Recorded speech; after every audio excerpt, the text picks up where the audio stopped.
여러분 안녕하세요. 글쓰기 지도하는 김재화입니다. 오늘 첫 번째 시간으로 백지공포 탈출법에 대한 얘기를 나눠볼까 합니다. 자, 우선요, 글의 효용 가치, 글이 왜 가치가 있는지부터 한번 살펴볼까요? 그 다음에 백지공포 탈출법, 첫 문장은 어떻게 시작해야 글이 끝까지 잘 이어질 수 있는가, 거기에 대한 이야기입니다. 자, 지금 여러분 화면을 한번 보시겠어요? 의사 전달 방식의 간편함, 그리고 모든 의사 표현이 가능하다. 그 다음에 3번을 건너뛰고 4번 속보성, 그 다음에 흥미와 예술성, 이렇게 되어 있죠. 이것이 바로 글이 가진 가치입니다. 우리가 어떤 생각을 갖고 있다, 어떤 사상을 갖고 있다, 어떤 예술의 영감을 지니고 있다 하는 것을 1대1 또는 많은 대중에게 전달하려고 할 때 글이 절대적으로 필요한 것입니다. 그래서 의사 전달 방식에 글 이상으로 간편한 것이 없는 셈이죠. 그리고 우리의 간단한 의사 표현, 지금 상대방한테 급하게 어떤 것을 전달하고 싶다. 물론 우리가 언어라는 말을 할 수가 있습니다만은 그 이전에 문자라는 글로도 충분히 표현이 가능한 것이죠. 그 다음에 한번 건너뛰어 보겠습니다. 속보성입니다. 빠르게 많은 깊은 생각을 전달할 수가 있는 것이죠. 그런가 하면은 글로써 흥미를 일으킬 수도 있고, 그리고 예술을 구현할 수가 있는 것입니다. 자, 여기서 궁금하시죠? 3번을 왜 띄워뒀느냐? 자, 이 두 사람들이 나타났는데요. 왼쪽에는 저 유명한 이순신 장군입니다. 그리고 동시대에 임진왜란을 같이 치른 원균 장수도 옆에 동시에 떴습니다. 이 두 사람의 공통점, 그리고 크게 다른 점은 뭘까요? 공통점은 이미 임진왜란을 치른 장수, 조선의 장수라는 것을 제가 말씀을 드렸고요. 그 다음에 큰 차이가 있습니다. 두 사람 모두 임진왜란에서 혁혁한 공을 세웠습니다. 그러나 이순신 장군의 어떤 그 활약상은 우리가 임진왜란 중에 본인이 직접 쓴 난중일기라는 기록물을 통해서 잘 전달이 되고 있고요. 반대로 원균 장수는 아주 모함꾼으로만 매도되고 있습니다. 그러나 역사학자들은 원균 장군의 활약상도 다시 한번 재조명을 해봐야 된다고 합니다. 그러나 문제는 그 사료가 남아있지 않다는 것이죠. 바로 그래서 기록성, 이 보관, 그리고 증거물로 아주 중요한 것이 바로 글이 되는 것이죠. 그래서 글은 이렇게 어떤 한 사람의 역사성에서 우뚝 설 수도 있고 그 사람의 행적이 다소 폄하될 수도 있다는 것입니다. 자, 여기에 휴업 안내 말씀이라는 어떤 그 안내 고지문이 하나 있습니다. 실제로 10수년 전에 서울 시내 한 거리에 있는 양복점 앞에 내걸렸던 글입니다.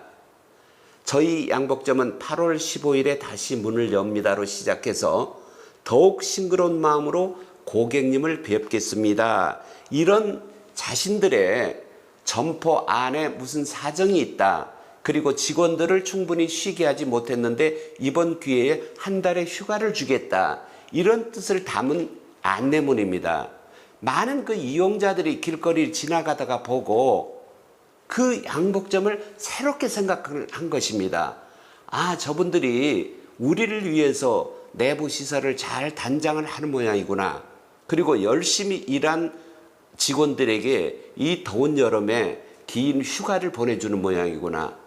그 운영자, 이 양복점 주인의 어떤 그 좋은 인간성이 이 글에 드러나가지고 한 달이 끝난 다음에 많은 손님이 이 양복점을 찾았고 더욱더 크게 성장을 했다고 합니다. 그런데 놀라운 사실이 하나 있습니다. 실은 양복점은 문을 닫지를 않았습니다. 한 달에 어떻게 더 영업을 잘 할까 궁리를 했고요. 직원들도 또한 하루 이틀 정도 쉬었을 뿐이지 결코 휴가를 떠나지 않았습니다. 그러나 그런 정신으로 우리가 준비를 하고 있다는 것을 글로 이렇게 잘 표현을 했기 때문에 많은 고객들이 이 양복점을 더욱더 신뢰하게 되었고 실제 있었던 일입니다. 지금까지 아주 큰 호황을 누리는 그런 양복점으로 성장을 했다는 얘기입니다. 글이 주는 효과 이만큼 이렇게 큽니다. 다음 보겠습니다. 자, 이제 오늘 얘기 주제로 삼았던 백지 공포 탈출법에 대한 세세한 얘기를 해드리겠습니다. 우리는 어떤 말을 할 때도 머뭇거려집니다. 도대체 첫 마디를 뭐를 할까? 무슨 얘기로 시작을 해야 오늘 얘기가 잘 풀릴까? 이런 걱정을 하게 되는데요. 글도 마찬가지입니다. 우리가 빈 종이에 펜을 하나 들고 어떤 글을 쓰려고 할 때 도대체 첫 글자가 써지질 않습니다. 그러다 보니까 계속 허공에 어떤 생각만 빙빙 맴돌고 있을 뿐이지 글을 완성하지 못하고 있다는 것이죠. 바로 그래서 우리가 이 글을 씀에 있어서는 첫 문장, 아니 첫 단어가 뭘로 시작이 돼야 이 글이 완성이 될까, 끝까지 잘 흘러갈까, 이런 것이 매우 중요한 것이죠. 그래서 이 백지를 대하는 공포를 벗어날 줄 알아야 되겠습니다. 자, 백지 공포 탈출법은 이따 마무리 시간에 말씀을 다시 한번 드리겠습니다마는 나는 할 수 있다는 기본적인 자신감, 그리고 글이라는 것이 우리가 모르는 단어나 용어로 쓰여진 것은 단 한 문장이나 단 한 책도 없습니다. 모두가 우리가 잘 아는 것인데 그걸 어떻게 잘 조합을 하느냐, 그걸 읽는 사람으로 하여금 어떻게 이해하기 쉽게 배열을 하느냐가 중요한 것이거든요. 그래서 우리가 알고 있는 첫 문장을 내가 알고 있는 쉬운 문장으로 정이 안 되면은 안녕하십니까? 그리고 본인의 이름을 한번 써보는 것이죠. 그렇게 하면 뒤에 문장이 저절로 따라 나옵니다. 그러나 첫 문장은 무척 중요합니다. 우리 인생에서 첫사랑이 중요하고 첫사랑이 아름답듯 그 첫 문장 또한 아주 중요하거든요.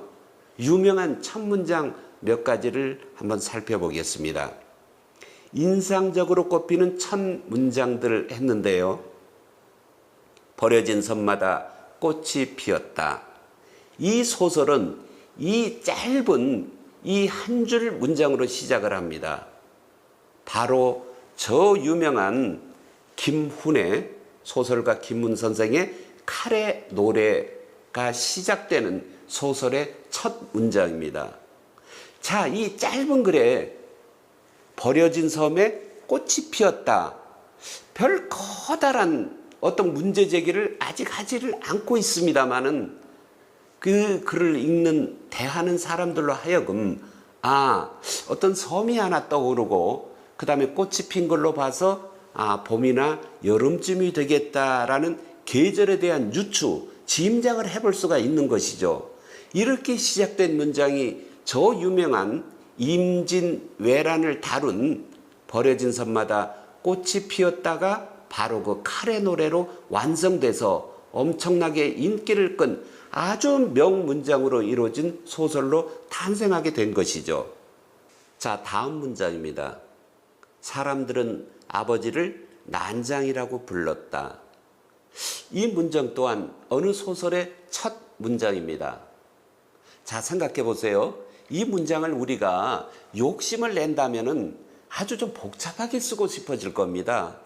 사람들을 좀 더 구체적으로 우리나라 사람들은, 아니면 우리 동네 사람들은, 아니면 더 넓혀서 이 지구상의 모든 사람들은 뭐 이렇게도 쓰고 싶어질 것이고요.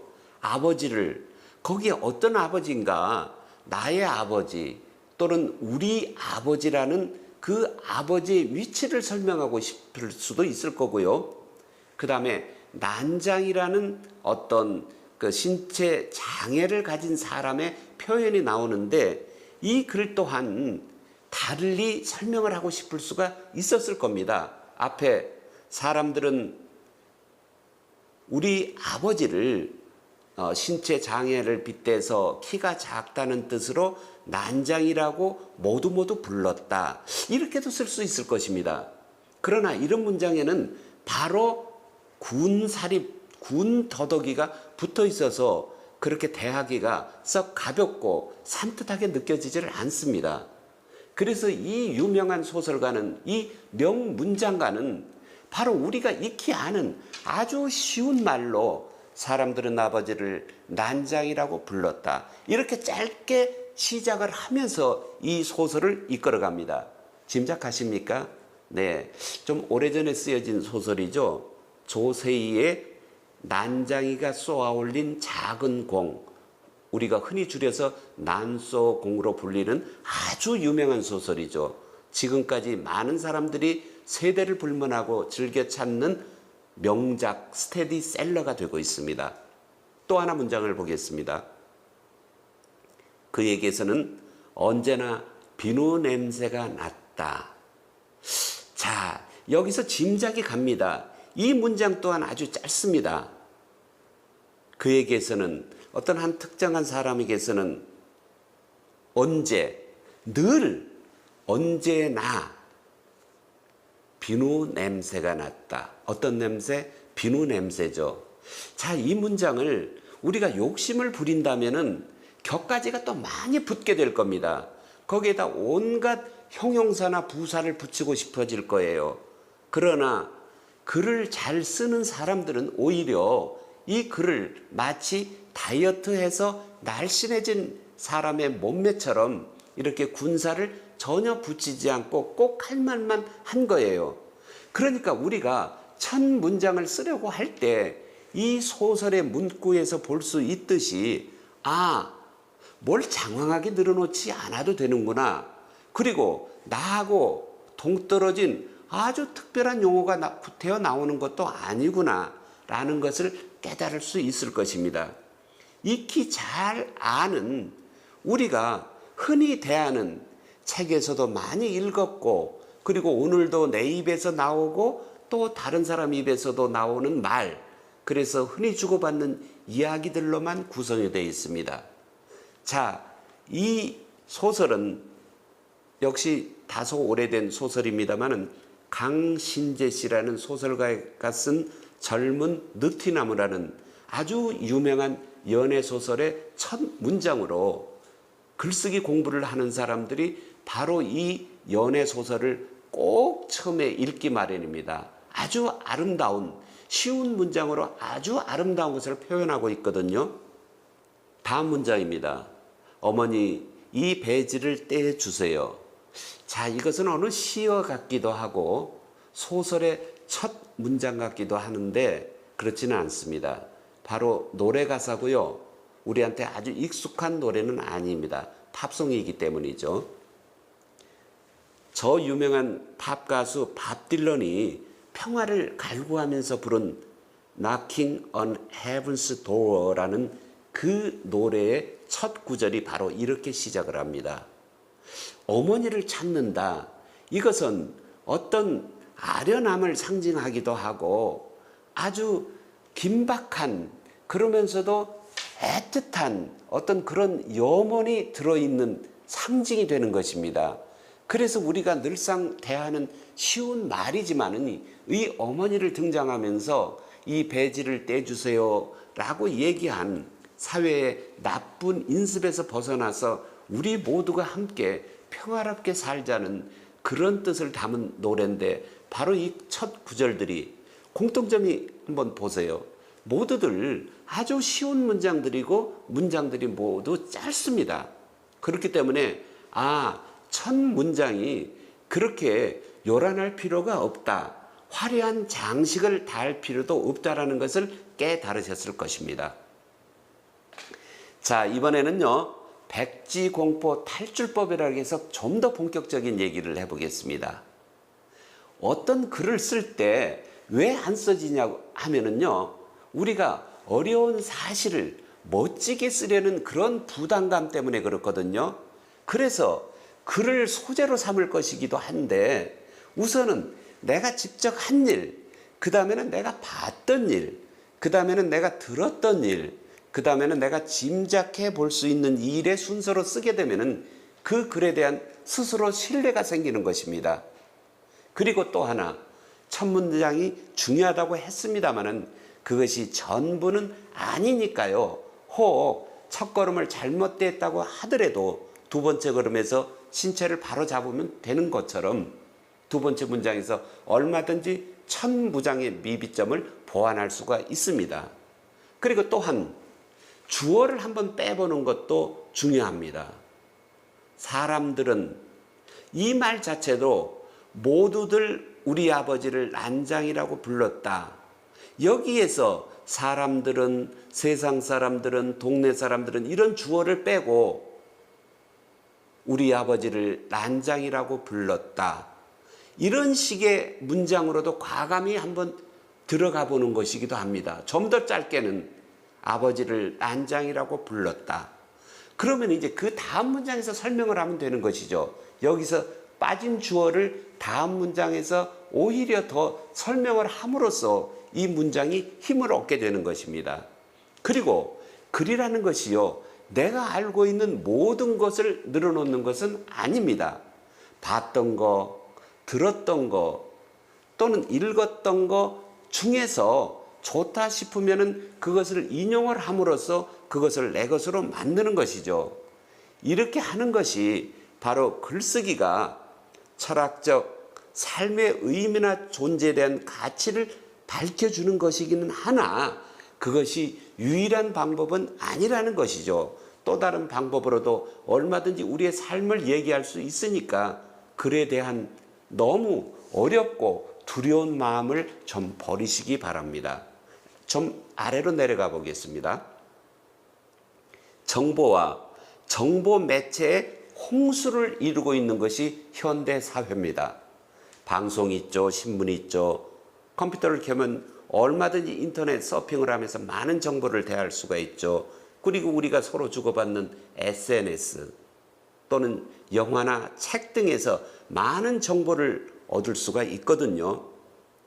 이런 정보를 얻고 있어야만 첫 문장을 쓰는 백지공포에서 그 두려움에서 벗어날 수가 있는 것입니다. 그리고 남의 것을 분명히 먼저 읽음으로써 아, 이 사람은 이렇게 썼구나. 그럼 나도 비슷하게 한번 써보면 되는 것이지 해서 글이 시작될 수가 있는 것이거든요. 그래서 꼭 남의 글을 한번 읽어보면서 내가 쓰는 글을 방법도 알게 되고 또한 내 글이 완성됐을 때 남의 글하고 견줘서 장단점이 파악이 되면은 아, 이래서 내 첫 문장이 좀 힘을 잃었구나. 아, 이제 나도 첫 문장을 잘 쓸 수 있다라는 이런 자신감을 할 수 있을 것입니다. 자, 그리고 필사를 하라고 저는 꼭 말씀드리고 싶습니다. 어떤 것을 외우려 할 때 그리고 그 내용을 내 것으로 만들려고 할 때 그걸 꼭 한번 일일이 적어보는 것입니다. 그것이 바로 필사죠. 눈으로만 읽으면 되지 않느냐, 소리내서 읽으면 되지 않느냐, 물론 효과는 있죠. 그러나 직접 씀으로써 그걸 찬찬히 한 읽는 것에 10배의 효과를 가져옵니다. 그러나 쓰는 시간은 10배의 효과를 가져오는 것보다 훨씬 적은 힘으로도 가능합니다. 그렇기 때문에 어떤 시를, 짧은 소설을 한 편을 내가 꼭 좋아하고 여기서 내 영감을 좀 얻어야 되겠다, 소재를 좀 얻어야 되겠다라고 생각이 들었을 때는 그것을 직접 한번 타이핑을 해본다거나 아니면 종이에 직접 한번 써보는 그런 습관을 갖는 것이 참 좋습니다. 그럼으로써 그것이 자료를 모아두는 창고가 구축이 되는 것입니다. 여기 몬, 익, 나, 쓰 이런 말이 나왔죠. 이것은 바로 먼저 읽고 나중에 쓰라, 그런 말을 4글자로 한번 만들어 본 것이거든요. 꼭 먼저 읽어야 됩니다. 자, 오늘 이야기를 마무리하면서 글쓰기라는 것이 무엇인지, 그리고 글이 어떤 효과를 주는 것인지, 그리고 무엇보다도 백지를 대했을 때 첫 문장을 어떻게 시작할 것인지, 그 자세는 어때야 하는 것인지를 우리가 얘기를 좀 나눠봤습니다마는 의문이 드는 것들이 있을 것입니다. 그렇습니다. 방금 이 강사님의 얘기를 들어보니까 글쓰기는 며칠 아니면 뭐 몇 달 정도 이렇게 공부를 잘하면은 가능해진다? 그것이 가능할까요? 아니면은 불가능할까요? 자, 다음 또 의문이 드는 것이 있습니다. 좋은 문장은 한꺼번에 휙 내려 쓰는 일필휘지에서 나온다? 자, 이것도 의문을 일단 남겨둡시다. 그 다음에 글쓰기라는 것은 글쓰기에 관련된 책도 있고 또 다른 강의를 들을 수도 있을 것입니다. 그걸로 끝인가? 그럴까요? 그것도 의문을 한번 남겨둬 보겠습니다. 그 다음에 글은 한번 썼으면은 그건 내가 충분히 내 생각을 담았기 때문에 굳이 고쳤을 필요가 없다? 자, 이것에 대한 의문에 제가 답을 한번 드리겠습니다. 글쓰기는 며칠, 몇 주, 몇 달 만에 가능할 수도 있습니다. 다만 노력이 꼭 따라야 합니다. 명문은 일필휘지에서 나온다? 꼭 그렇지는 않습니다. 밤새워 써서 한 줄 글을 완성했더라도 그것이 어마어마한 글이 될 수가 있습니다. 한꺼번에 빨리 써지지 않는다고 조급해하지 마시기 바랍니다. 다음, 네, 이론서를 읽고 설명만 듣고도 글을 잘 쓸 수 있게 된다? 꼭 그렇게 되지는 않습니다만 큰 도움이 되는 것은 분명합니다.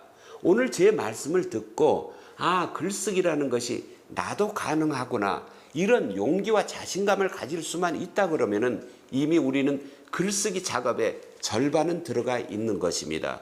분명히 이론서도 열심히 읽으시고 다른 선생님들의 글쓰기에 대한 작법 강의를 할 때마다 꼭 빠뜨리지 말고 강의를 들으시기 바랍니다. 그 다음에 이거 중요합니다. 뭐 잘못되면 다시 하면 되지 뭐, 이런 생각이 글 완성을 더디게 또는 망치게도 할 수 있습니다. 세상의 모든 일이 그렇습니다. 이것이 내 마지막이다. 이거 한 번으로 내가 좋은 걸 만들어내야지. 이번에 좋은 기록을 세워야지. 이런 스스로 배수진을 치는 자세가 글쓰기에 아주 도움이 되는 것입니다. 나 이번에 글을 쓰고 나서 절대 고치지 않을 거야.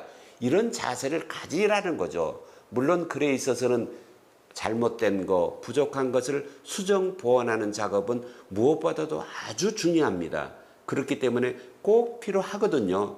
그러나 마음은 내가 이 글을 꼭 완성시켜야지, 이런 굳은 각오를 한번 해보시기 바랍니다. 도움이 되셨습니까? 다음 시간에 또 글쓰기에 대한 얘기 해드리겠습니다. 안녕히 계세요.